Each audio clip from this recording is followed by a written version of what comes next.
السلام علیکم ورحمۃ اللہ تعالی وبرکاتہ۔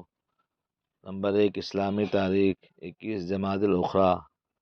حضور صلی اللہ علیہ وسلم ماہ سفر سن 11 ہجری کو جنت البقیع میں دعائے مغفرت کے لیے تشریف لے گئے۔ واپسی پر سر میں درد اور بخار کی حرارت شروع ہو گئی۔ آپ نے بیماری کے عالم میں ازواج مطہرات سے اجازت لے کر حضرت عائشہ رضی اللہ تعالی عنہ کے یہاں قیام فرما لیا اور بیماری کی حالت میں 11 دن تک امامت کرتے رہے، مگر جو وقت گزرتا گیا مرض بڑھتا گیا، حتیٰ کہ ایک دن طبیعت زیادہ ناساز ہو گئی اور نماز عشاء کا وقت تھا۔ حضرت ابوبکر رضی اللہ عنہ کو نماز پڑھانے کا حکم دیا۔ انہوں نے تقریباً 17 نمازیں آپ کی موجودگی میں پڑھائیں۔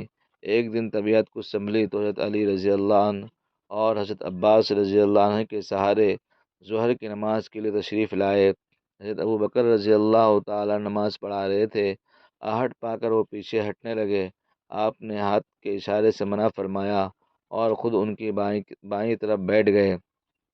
نماز کے بعد فرمایا، اللہ تعالیٰ نے اپنے بندوں کو اختیار دیا ہے کہ وہ چاہے وہ دنیا کی نعمتوں کو قبول کر لے یا جو کچھ آخرت میں اللہ کے پاس ہے اس کو پسند کر لے، لیکن اس بندے نے ان چیزوں کو قبول کر لیا جو اللہ تعالیٰ کے پاس ہے۔ نمبر 2، اللہ کی قدرت۔ ہم آواز نکالتے ہیں، بات کرتے ہیں، گلے کی نالی سے اللہ کی قدرت دیکھیے۔ اللہ نے آواز نکالنے کا کام نرخرا کے ذمے لگا رکھا ہے۔ نرخرا گلے میں ایک نالی ہے جس کو ٹیٹوا کہتے ہیں۔ زبان، ہونٹ، دانت یہ حروف بنانے کا کام کرتے ہیں، پھر زبان اس کی ادائیگی میں مدد کرتی ہے۔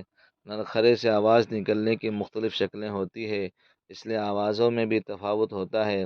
جس طرح دو آدمیوں کی شکل و صورت بالکل ایک جیسی نہیں ہوتی، اسی طرح ان کی آواز بھی ایک جیسی نہیں ہوتی۔ سبحان اللہ، انسانی جسم کے ہر عضو میں اللہ کی کتنی بڑی قدرت کار فرما ہے۔ نمبر 3، ایک فرض کے بارے میں تمام رسولوں پر ایمان لانا۔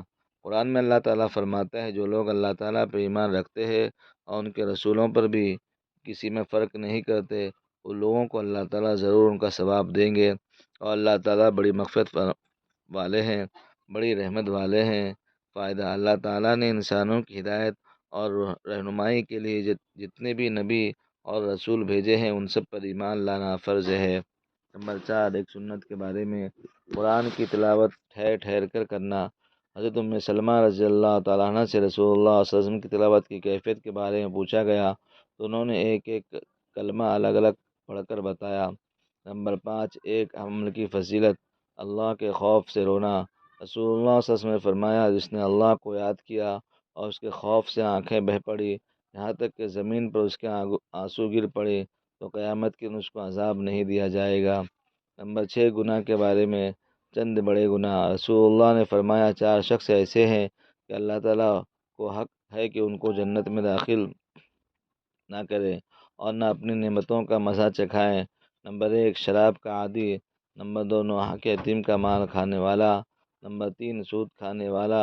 نمبر 4، والدین کی نافرمانی کرنے والا۔ نمبر 7، دنیا کے بارے میں رسول اللہ نے فرمایا، جس شخص کا مقصد آخرت ہوگا تو اللہ تعالیٰ اس کے دل میں استغنا پیدا فرمائے گا اور اس کے کاموں کو جمع کر دے گا، اور دنیا اس کے پاس ذلیل ہو کر آئے گی۔ اور جس کا مقصد دنیا ہوگا تو اللہ تعالیٰ اس کو فقر کے سامنے کر دے گا اور اس کے کاموں کو پھیلا دے گا اور دنیا اس کے مقدر کی ہی آئے گی۔ نمبر 8، آخرت کے بارے میں قرآن میں اللہ تعالیٰ فرماتا ہے، خبردار ہو جاؤ، جب زمین کو پوری طرح کوٹ کر چورا چورا کر دیا جائے گا اور تمہارا پروردگار جلوہ فرمائے گا اور فرشتے سب باندھ کر میدان حشر میں آ جائیں گے، اس دن جہنم کو سامنے لایا جائے گا۔ نمبر 9، طب نبوی سے علاج۔ تربوز کے فوائد۔ رسول اللہ صلی اللہ علیہ وسلم تربوز کو تر کھجور کے ساتھ کھاتے اور فرماتے، تر یعنی بھیگی ہوئی، اور اس کھجور کی گرمی کو تربوز کی ٹھنڈک کے ذریعے اور تربوز کی ٹھنڈک کو کھجور کی گرمی کے ذریعے ختم کرتے ہیں۔ فائدہ: تربوز گرمی کی شدت کو کم کرتا ہے اور گرمی کی وجہ سے ہونے والے سر میں درد بے حد مفید ہے۔ نمبر 10، قرآن کی نصیحت۔ قرآن میں اللہ تعالیٰ فرماتا ہے، تم ان لوگوں کی طرح مت ہو جانا جنہوں نے اللہ کو بھلا دیا تو اللہ تعالیٰ نے خود ان کے جانوں سے ان کو غافل کر دیا، یہی لوگ نافرمان ہیں۔ اللہ تعالیٰ ہم سب کو عمل کی توفیق عطا فرمائے، آمین۔